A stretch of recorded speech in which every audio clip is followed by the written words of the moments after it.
Olá, é uma alegria estar aqui com todos, a convite do MAP, a quem agradeço, reverencio, e ao Mestre Jesus, a quem solicito orientação e condução nesse trabalho.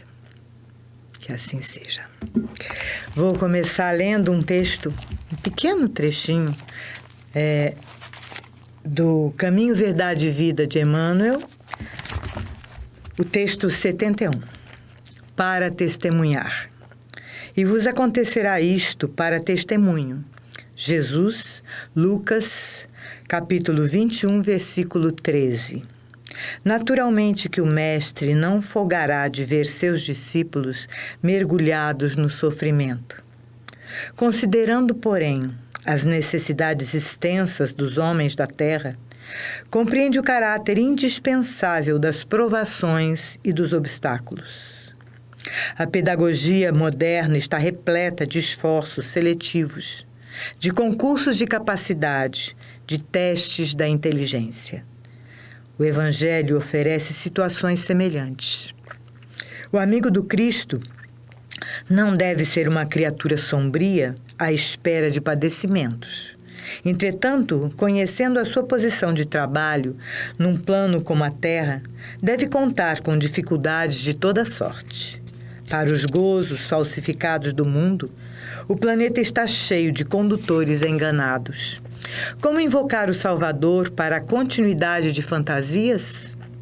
Quando chamados para o Cristo, é para que aprendamos a executar o trabalho em favor da esfera maior, sem olvidarmos que o serviço começa em nós mesmos.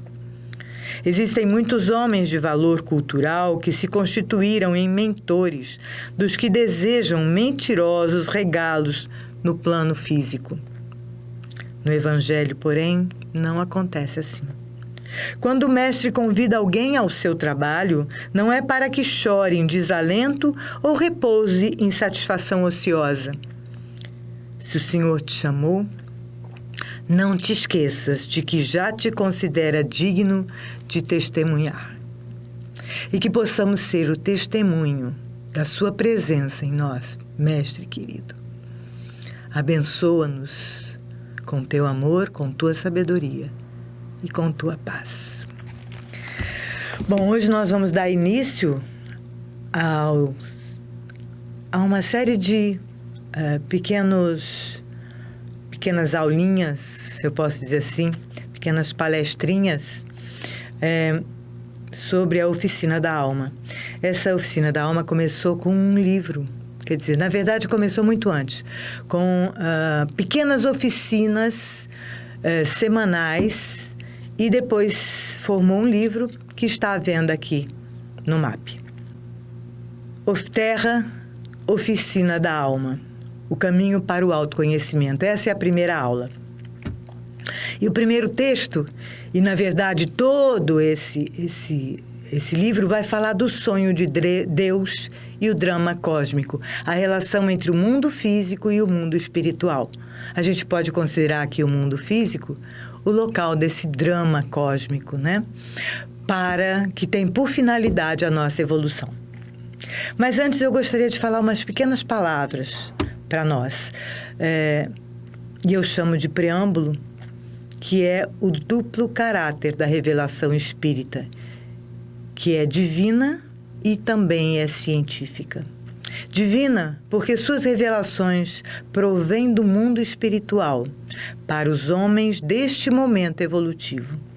E é científica, por exigir daqueles que o recebem a posição própria da ciência, que observa, questiona e raciocina, respeitando o livre-arbítrio de cada pessoa e possibilitando sua ampliação pelo entendimento, através da experimentação e da análise, que busca e deduz as causas.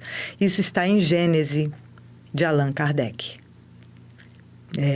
Organizado por Allan Kardec, mas recebido através dos espíritos. São orientações que Kardec recebeu de várias partes do mundo. Completando, na construção do conhecimento, A teoria é que veio subsequentemente explicar e resumir os fatos, também da Gênese. Assim como a ciência, que tem por objeto o estudo das leis do princípio material, que seria a ordem explicada, o espiritismo, ciência de hoje, física quântica, o espiritismo tem por objetivo conhecer as leis do princípio espiritual, que é a ordem implicada, regente do mundo material. O mundo, quer dizer, as esferas anteriores, sutis, do mundo espiritual, constituem a ordem implicada, aquela que se manifestará no momento adequado, se houver um colapso de onda no mundo físico, promovendo assim a ordem explicada. E é o que Kardec está falando para nós, que tudo começa no mundo espiritual. Caminhando de par em par, de par com o progresso, o espiritismo jamais será ultrapassado, porque se novas descobertas lhe demonstrarem estar em erro acerca de um ponto qualquer, ele se modificaria nesse ponto. Se uma verdade nova se revelar, ele a aceitará. Então, olha só, gente, o espiritismo ele é dinâmico. Ele tem esse duplo caráter científico e espiritual, trazendo todas essas informações do mundo espiritual para nós. E esses 2 parágrafos estão na Gênese, na página 44 e 45. Vamos começar agora com a nossa palestrinha do caos primordial ao vir a ser. O próprio não manifesto, o mundo espiritual, reside em algo que está imensamente além dele. E essa é uma frase de David Bohm, do físico que trabalha com física quântica. E a gente vai ver que é bem parecida com o que Kardec fala.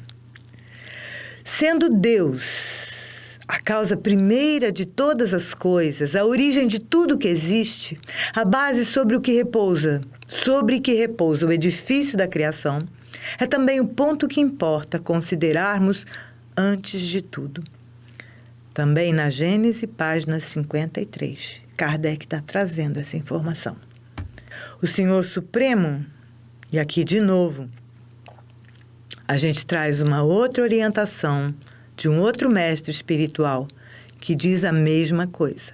O Senhor Supremo é eterno, completo, sem princípio nem fim. Ele é o ser único e indivisível. Sri Yukteswar, a Ciência Sagrada, Sutra 1. Como é que é isso?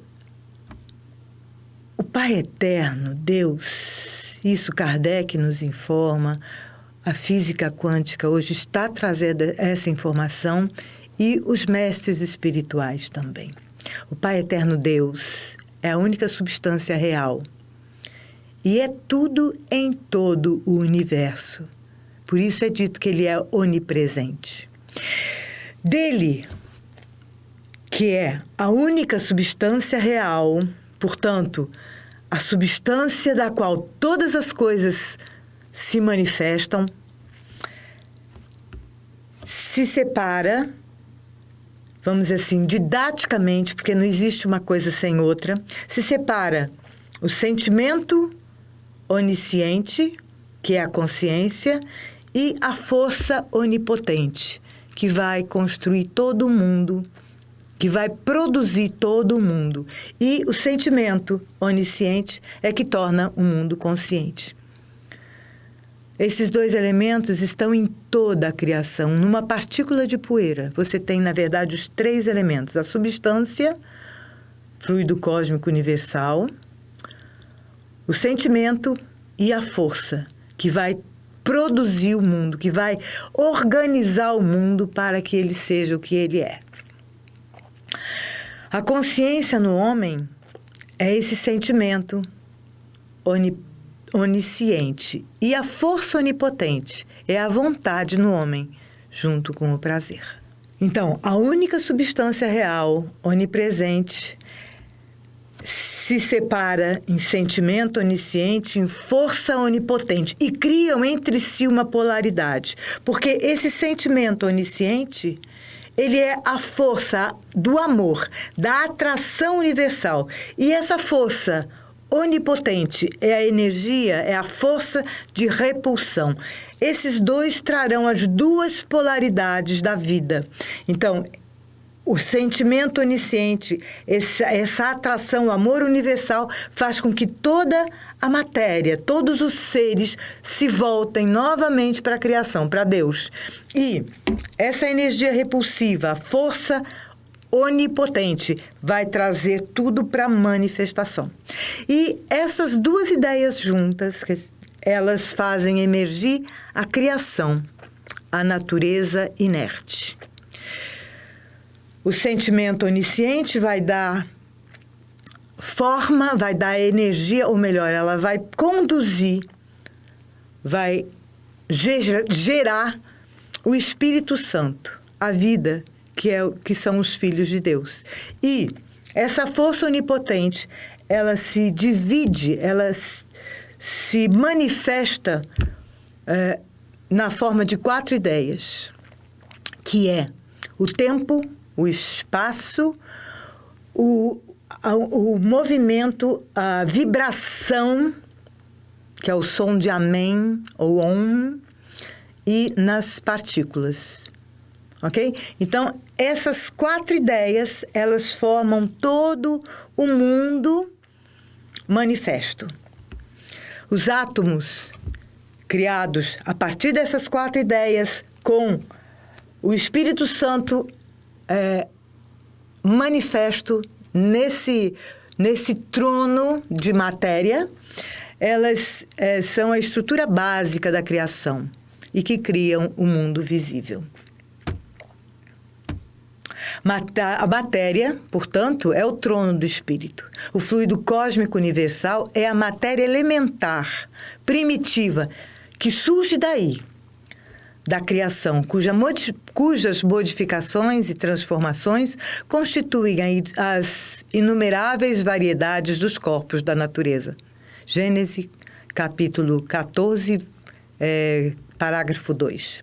Cada ser, por ressonância mórfica, a gente vai depois ver o que é isso, agrega o fluido cósmico universal, que, modificado, torna-se a matéria de todos os corpos, desde os mais sutis, o perispírito, até o corpo físico. Por essa razão, esse fluido fornece os princípios reparadores para o corpo.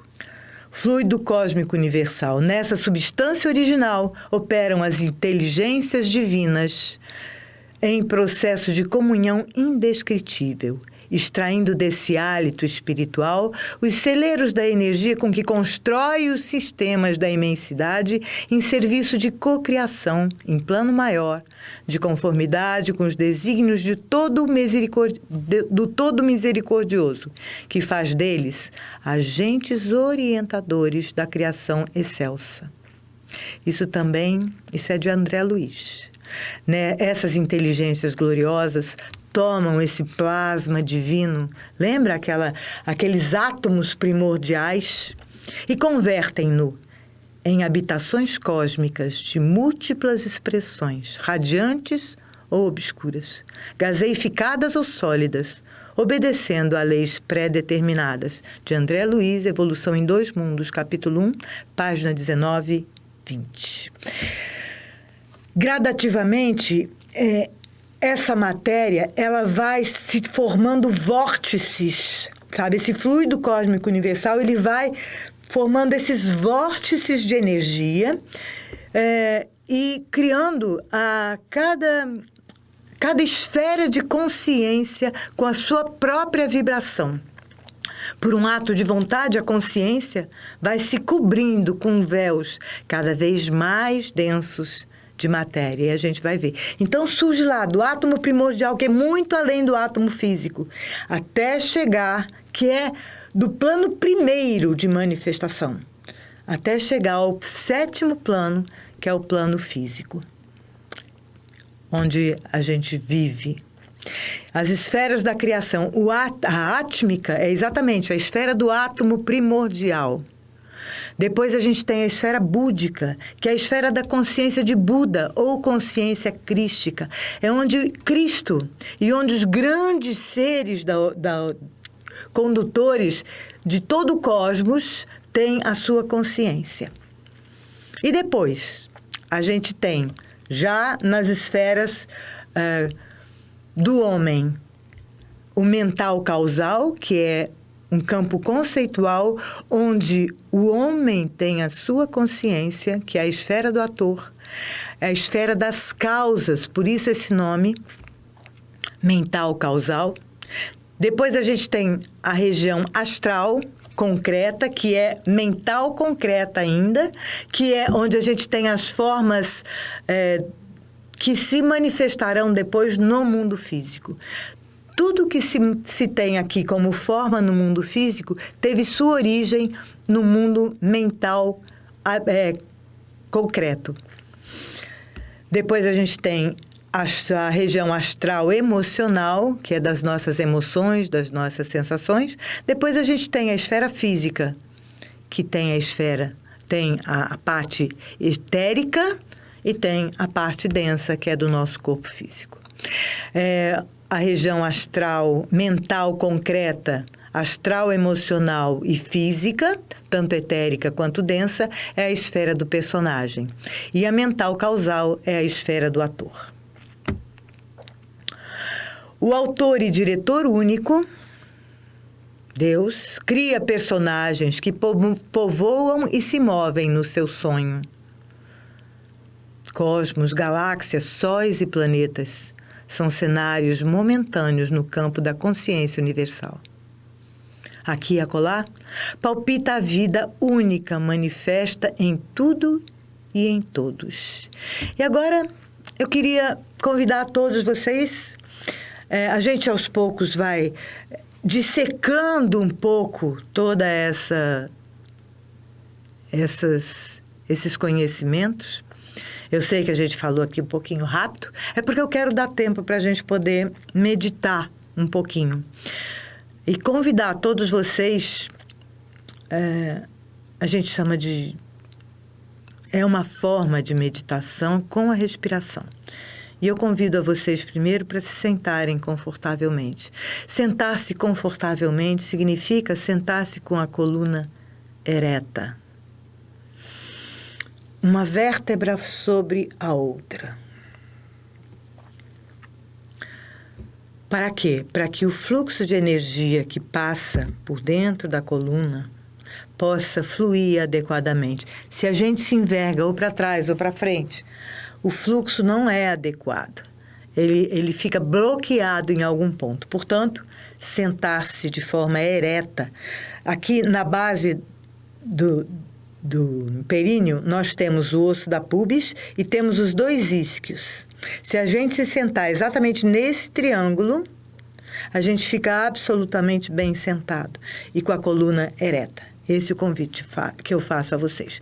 E a gente vai manter a atenção nessa região, na região entre as sobrancelhas, que é conhecido como o terceiro olho. E o exercício de limpeza áurica é o seguinte: você vai inspirar lenta e profundamente.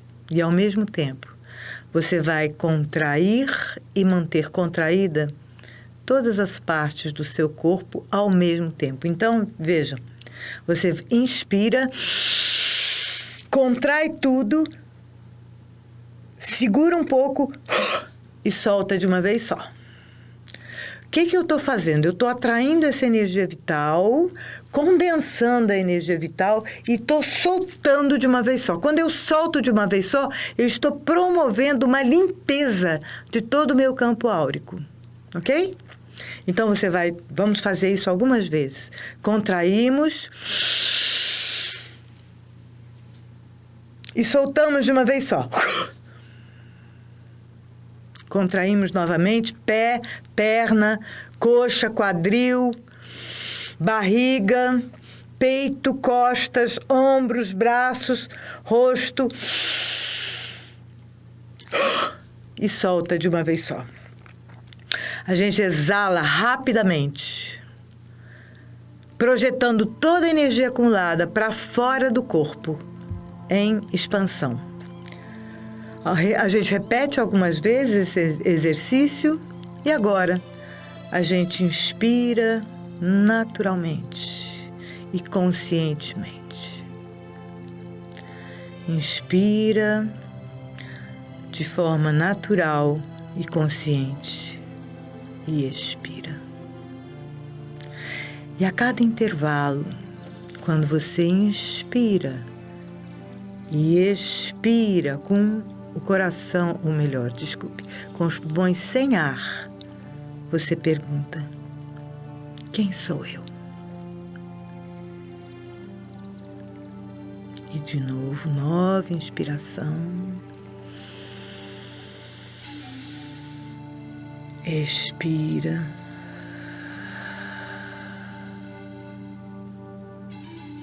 Quem sou eu? E você foca sua atenção no seu coração, onde o coração é o primeiro órgão a ser criado e é onde a essência divina se manifesta em toda a sua luz, em toda a sua integridade, em toda a sua inteireza. O eu sou, exatamente, está localizado no coração. Por isso esse chakra, e a gente vai ver isso depois, tem duas cores. A cor verde da sequência, da energia que sobe, e a cor rosa, que é a união da luz branca espiritual com a luz vermelha do chakra básico, que se une exatamente no coração. Inspira e expira. Quem sou eu? E talvez você ouça dentro do seu coração a resposta: eu sou. Eu sou. A única coisa que nós sabemos é que somos. A consciência de eu sou, ela, em qualquer circunstância, ela é presente. É a única certeza que nós temos. Eu sou. E quem nos diz isso é a alma imortal. Eu sou.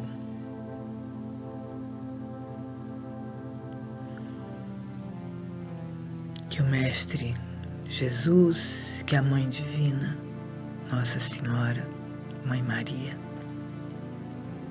nos ampare e nos direcione para a sua presença.